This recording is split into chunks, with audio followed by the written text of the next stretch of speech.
এবার একটি ছবি দেখাবো আপনাদেরকে। তৃণমূল নেতাকে হাফ প্যান্টে ঘোরালো পুলিশ। কি অভিযোগ রয়েছে? অবৈধ পাথর খাদান চালানোর অভিযোগ। দেখুন সেই ছবি। তৃণমূল নেতাকে হাফ প্যান্টে ঘোরালো পুলিশ। এই নেতার বিরুদ্ধে একাধিক অভিযোগ রয়েছে। মূলত অবৈধ পাথর খাদান চালানোর অভিযোগ সামনে আসছে। গ্রেফতার সালানপুরে দাপুটে তৃণমূল নেতা। কতটা দাপুটে, কিভাবে এলাকায় প্রভাব বিস্তার করেছিলেন জানবো বিস্তারিত। তবে তার আগে আরো একবার ছবিটা আপনাদের সামনে, আসানসোল সালানপুরের ছবি। দেখুন তৃণমূল নেতাকে হাফ প্যান্টে ঘোরালো পুলিশ, আর তার সঙ্গে চোর চোর স্লোগানিং পর্যন্ত চলে। স্থানীয়রা তারা ক্ষোভে ফেটে পড়েন, ক্ষোভের বহিঃপ্রকাশ। এই নেতার বিরুদ্ধে একাধিক অভিযোগ সামনে এসেছে। অবৈধ পাথর খাদান চালানোর অভিযোগ।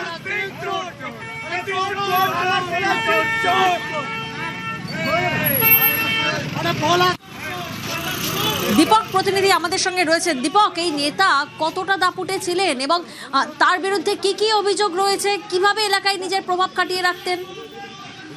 দেখো, আসানসোলের সালানপুর এলাকার দাপুটে তৃণমূল নেতা বিজয় সিং উর্ফে ভোলা নামে কিন্তু তার পরিচিত রয়েছে এলাকায়।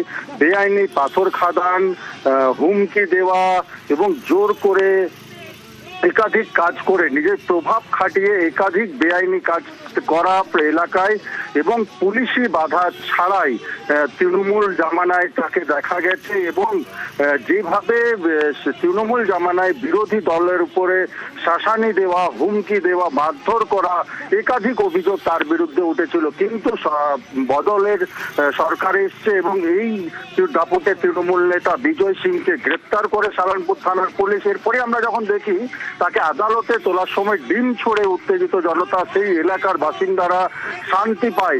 এর অত্যাচার এতটাই ছিল যে আদালতে এসে সাধারণ মানুষ জমায়েত হয়েছিল এবং কি অত্যাচার চালাচ্ছিল তা কিন্তু সংবাদ মাধ্যমে পরিষ্কারভাবে জানিয়েছিল যে এর অত্যাচারের জেরে একাধিক ব্যক্তি সালানপুর এলাকা ছেড়ে তাদেরকে দীর্ঘদিন ধরে বাইরে থাকতে হয় এবং নির্বাচনের সময় আসে।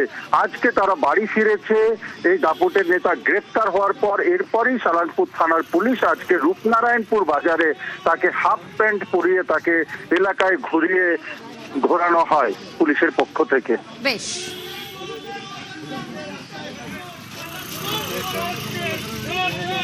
চলো